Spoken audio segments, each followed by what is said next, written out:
1988ರಲ್ಲಿ ಆರಂಭಗೊಂಡ ಸರಕಾರಿ ಪ್ರೌಢಶಾಲೆ ಹೊಸಂಗಡಿ ಎಂಬ ಈ ಸಂಸ್ಥೆಯು 2013-14ನೇ ಸಾಲಿನಲ್ಲಿ 25 ವಸಂತಗಳನ್ನು ಪೂರೈಸಿದೆ.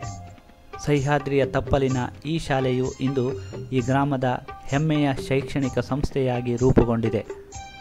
ಆರಂಭದಲ್ಲಿ ಅಸ್ಥಿರ ನೆಲೆಗಳನ್ನು ಕಂಡ ಈ ಶಾಲೆ ನಂತರ ಹಲವು ವರ್ಷಗಳ ಕಾಲ ಕೆಪಿಸಿಯ ವಸಾಹತುವಿನಲ್ಲಿರುವ ಕಟ್ಟಡದಲ್ಲಿ ಕಾರ್ಯನಿರ್ವಹಿಸಿದೆ.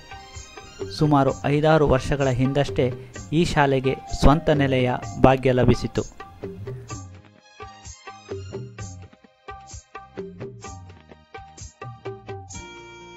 ಇತರ ಸ್ಥಳೀಯ ವಿದ್ಯಾಭಿಮಾನಿಗಳ ಸ್ವಪ್ರಯತ್ನದಿಂದ ತಾಲೂಕು ಬೋರ್ಡ್ ಹೆಸರಿನ ಈ ಜಾಗವು ನಮ್ಮ ಶಾಲೆಗೆ ವರ್ಗಾವಣೆಗೊಂಡು ಹಳೆ ಕಾಲದ ಬಂಗಲೆ ಇದ್ದ ಈ ಪರಿಸರದಲ್ಲಿ ಸುಸಜ್ಜಿತ ಶಾಲೆಯು ಎದ್ದು ನಿಂತಿದೆ. ರಾಜ್ಯ ಸರ್ಕಾರದ ಹಾಗೂ ಉಡುಪಿ ಜಿಲ್ಲಾ ಪಂಚಾಯತ್ನ ವಿವಿಧ ಅನುದಾನಗಳನ್ನು ಬಳಸಿ ಇಂದು ತನ್ನ ಹೆಚ್ಚಿನ ಮೂಲಭೂತ ಅವಶ್ಯಕತೆಗಳನ್ನು ಇದು ಪೂರೈಸಿಕೊಂಡಿದೆ.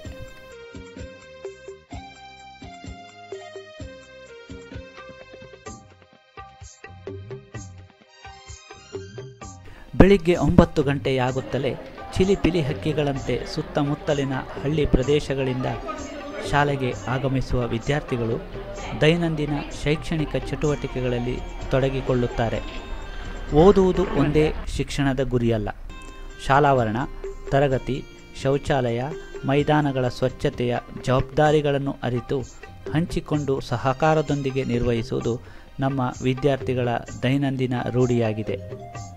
ವೈಯಕ್ತಿಕ ಸ್ವಚ್ಛತೆ, ಸಮವಸ್ತ್ರ, ಮನೆಪಾಠ, ಸ್ಟಡಿ ಪಿರಿಯಡ್ ನಿರ್ವಹಣೆ ಮುಂತಾದ ಶೈಕ್ಷಣಿಕ ಅಂಶಗಳನ್ನು ಪರೀಕ್ಷಿಸಲು ಪ್ರತ್ಯೇಕ ವಿದ್ಯಾರ್ಥಿ ತಂಡಗಳು ಸದಾ ಕಾರ್ಯನಿರ್ವಹಿಸುತ್ತಿರುತ್ತದೆ ಹಾಗೂ ಇದರ ಮೇಲ್ವಿಚಾರಣೆ ವಿವಿಧ ಶಿಕ್ಷಕರದ್ದಾಗಿರುತ್ತದೆ.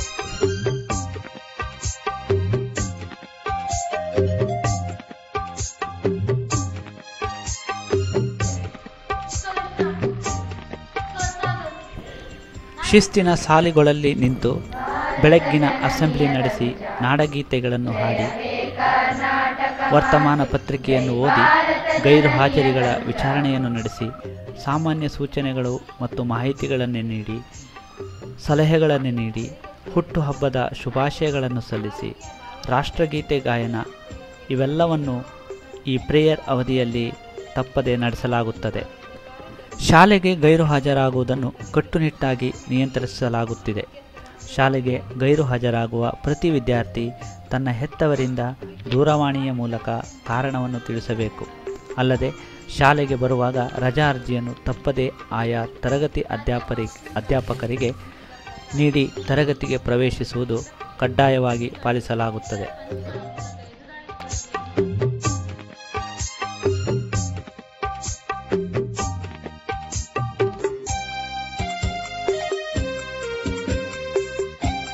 ಹಳ್ಳಿಗಾಡಿನ ಪರಿಸರದಲ್ಲಿ ಹುಟ್ಟಿ ಬೆಳೆದಿರುವ ಈ ಶಾಲೆಯ ವಿದ್ಯಾರ್ಥಿಗಳ ದೈಹಿಕ ಸಾಮರ್ಥ್ಯವನ್ನು ಹೊರಹಾಕುವ ಕ್ರೀಡಾ ಚಟುವಟಿಕೆಗಳಿಗೆ ಈ ಸಂಸ್ಥೆಯಲ್ಲಿ ವಿಪುಲ ಅವಕಾಶ ನೀಡಲಾಗಿದೆ.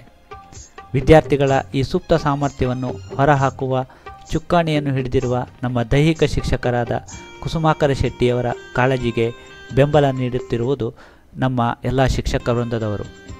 ಕುಸುಮಾಕರ ಶೆಟ್ಟಿಯವರ ಗರಡಿಯಲ್ಲಿ ಪಳಗಿರುವ ನಮ್ಮ ವಿದ್ಯಾರ್ಥಿಗಳ ಕ್ರೀಡಾ ಸಾಧನೆಗಳಿಗೆ ಹಲವಾರು ವರ್ಷಗಳಿಂದ ದೊರೆಯುತ್ತಿರುವ ತಾಲೂಕು ಜಿಲ್ಲಾ ಮಟ್ಟದ ಪ್ರಶಸ್ತಿಗಳು ಹಾಗೂ ಪೈಕಾ ಗ್ರಾಮೀಣ ದಸರಾ ಕ್ರೀಡಾಕೂಟಗಳ ಸಾಲು ಸಾಲು ಪ್ರಶಸ್ತಿಗಳೇ ಸಾಕ್ಷಿ. ಕಲ್ಲು, ಹೊಂಡ, ದಿಬ್ಬಗಳು, ಪೊದೆಗಳಿಂದ ಕೂಡಿದ್ದ ಈ ಬಂಗ್ಲೆಗುಡ್ಡೆ ಎಂಬ ಈ ಜಾಗಕ್ಕೆ ಸುಂದರವಾದ ಕ್ರೀಡಾಂಗಣದ ರೂಪು ನೀಡಿದ್ದು ನಮ್ಮ ಸಂಸ್ಥೆಯ ಹೆಮ್ಮೆಯ ವಿದ್ಯಾರ್ಥಿಗಳು. ಅವರ ಶ್ರಮದ ಫಲದಿಂದ ಈ ವರ್ಷ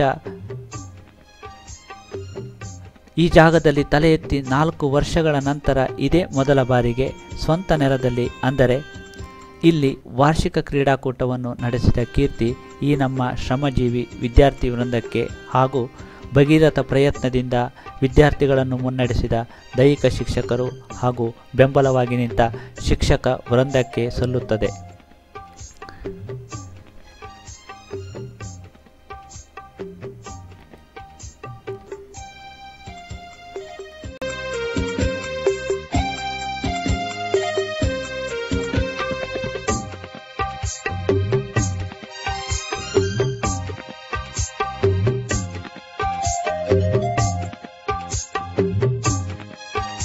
ಶಾಲೆಯು ಒಂದು ಸಮಾಜವಿದ್ದಂತೆ. ಇದರ ಮೇಲ್ವಿಚಾರಣೆಗೆ ಒಂದು ಸರಕಾರ ಬೇಕು. ವಿದ್ಯಾರ್ಥಿಗಳಿಗೆ ಪ್ರಜಾಪ್ರಭುತ್ವದ ರೂಪುರೇಷೆಗಳ ಪರಿಚಯ ಕೇವಲ ಪಾಠದಿಂದ ಅಸಾಧ್ಯ. ಈ ನಿಟ್ಟಿನಲ್ಲಿ ನಮ್ಮಲ್ಲಿ ರೂಪುಗೊಂಡಿದೆ ಒಂದು ಪ್ರಜಾಪ್ರಭುತ್ವ ಮಾದರಿ ವಿದ್ಯಾರ್ಥಿ ಸರ್ಕಾರ.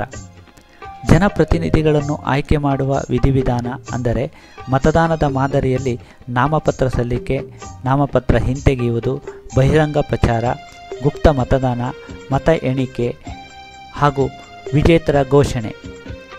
ಮುಖ್ಯ ಚುನಾವಣಾ ಅಧಿಕಾರಿಯಾಗಿ ಈ ಕಾರ್ಯವಿಧಾನಗಳನ್ನು ನಿರ್ವಹಿಸಿದ ಶಿಕ್ಷಕಿ ಪುಷ್ಪಾವತಿ ಹಾಗೂ ಇತರ ಅಧ್ಯಾಪಕರುಗಳು ಚುನಾವಣಾ ಅಧಿಕಾರಿಗಳಾಗಿ ಈ ಕಾರ್ಯಗಳನ್ನು ಕ್ರಮಬದ್ಧವಾಗಿ ನಿರ್ವಹಿಸಿರುತ್ತಾರೆ. ಚುನಾವಣೆಯ ನಂತರ ವಿವಿಧ ಮಂತ್ರಿಗಳ ಆಯ್ಕೆ, ಆಯಾ ಮಂತ್ರಿಗಳಿಗೆ ಕಾರ್ಯಗಳ ಹಂಚಿಕೆ, ವಿರೋಧ ಪಕ್ಷದ ಆಯ್ಕೆ, ಆಯ್ಕೆಯಾದ ಅಭ್ಯರ್ಥಿಗಳ ಪ್ರಮಾಣ ವಚನದೊಂದಿಗೆ ಈ ಕಾರ್ಯವು ಸರ್ಕಾರ ರಚನೆಯೊಂದಿಗೆ ಅಂತ್ಯವಾಗುತ್ತದೆ.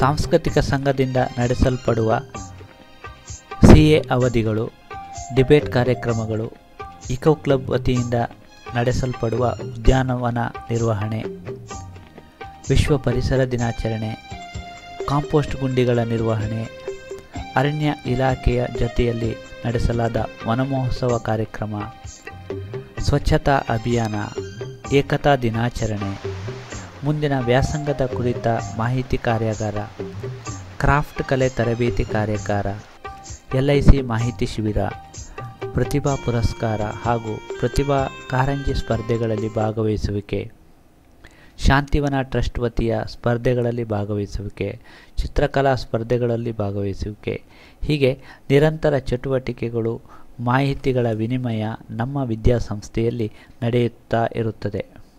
ವಿದ್ಯಾರ್ಥಿಗಳ ಪ್ರತಿಭೆಗಳ ಅನಾವರಣ ನಮ್ಮ ಉದ್ದೇಶ. ಕ್ಲೇ ಮಾಡೆಲ್, ವಿಜ್ಞಾನ ಮಾಡೆಲ್, ಕ್ರಾಫ್ಟ್ ಕೆಲಸ, ರಂಗೋಲಿ ಸ್ಪರ್ಧೆ, ಗಾಯನ ಸ್ಪರ್ಧೆ, ಭಾಷಣ ಸ್ಪರ್ಧೆ, ತೆಂಗಿನ ಗರಿ ಒಯ್ದು ಹಿಡಿಸೂಡಿ ಮಾಡುವ ಸ್ಪರ್ಧೆ, ಹೀಗೆ ವಿದ್ಯಾರ್ಥಿಗಳ 10 ಹಲವು ಆಯಾಮಗಳ ಪ್ರತಿಭೆಗಳನ್ನು ಸ್ಪರ್ಧೆಗೆ ಒಡ್ಡಿ ಪ್ರಶಸ್ತಿ ನೀಡುವುದು ನಮ್ಮ ಆದ್ಯತೆ.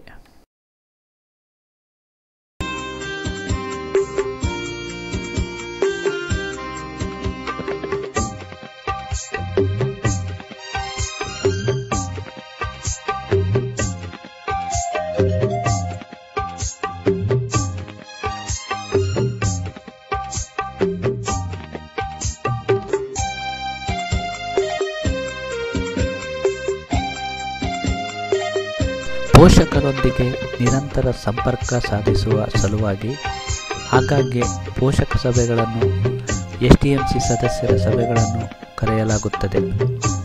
ವಿದ್ಯಾರ್ಥಿಗಳ ಶೈಕ್ಷಣಿಕ ಪ್ರಗತಿ, ಗೈರು ಹಾಜರಿ, ಅನಾರೋಗ್ಯ, ಸ್ವಚ್ಛತೆ ಇನ್ನಿತರ ಸಮಸ್ಯೆಗಳ ಕುರಿತು ಈ ಸಭೆಗಳಲ್ಲಿ ಮುಕ್ತವಾಗಿ ಚರ್ಚಿಸಲಾಗುತ್ತದೆ. ಬದಲಾದ ಶಿಕ್ಷಣ ವಿಧಾನಗಳ ಕುರಿತು ಈ ಸಭೆಗಳಲ್ಲಿ ಮಾಹಿತಿ ನೀಡಲಾಗುತ್ತದೆ. ಹೆಣ್ಣು ಮಕ್ಕಳ ಸುರಕ್ಷತೆ, ದೂರು ಪೆಟ್ಟಿಗೆಯ ಬಳಕೆ ಇನ್ನಿತರ ಸೂಕ್ಷ್ಮ ವಿಚಾರಗಳ ಕುರಿತ ಚರ್ಚೆಗೆ ಇಲ್ಲಿ ಆದ್ಯತೆ ನೀಡಲಾಗುತ್ತದೆ. ವಿದ್ಯಾರ್ಥಿಗಳು ಶಾಲೆಯಲ್ಲಿ ಅನಾರೋಗ್ಯ ಹೊಂದಿದಾಗ ಪ್ರಥಮ ಚಿಕಿತ್ಸೆಯ ಸೌಲಭ್ಯ, ಆರೈಕೆ, ಪೋಷಕರಿಗೆ ದೂರವಾಣಿ ಕರೆ ಮಾಡಿ ಅವರನ್ನು ಆಸ್ಪತ್ರೆಗೆ ಕಳುಹಿಸುವ ವಿಶೇಷ ಕಾಳಜಿ ನಮ್ಮ ಶಿಕ್ಷಕ ಸಮೂಹದ್ದು.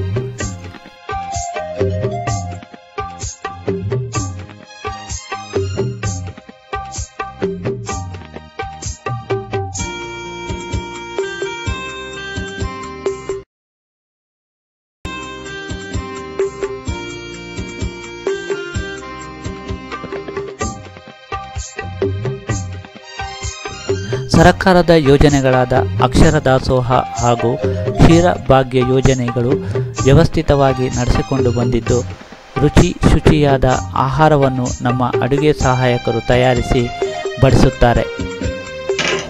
ದಾನಿಗಳಾದ ನವೀನ್ ಶೆಟ್ಟಿ ಕೆರೆಕಟ್ಟೆಯವರಿಂದ ನಿರ್ಮಿತವಾದ ಈ ಭೋಜನ ಶಾಲೆಯಲ್ಲಿ ವಿದ್ಯಾರ್ಥಿಗಳು ಸಾಲಾಗಿ ಕುಳಿತು ಸಹಭೋಜನ ನಡೆಸುವ ದೃಶ್ಯ ನಮ್ಮೆಲ್ಲರ ಪಾಲಿಗೆ ಹೆಮ್ಮೆ.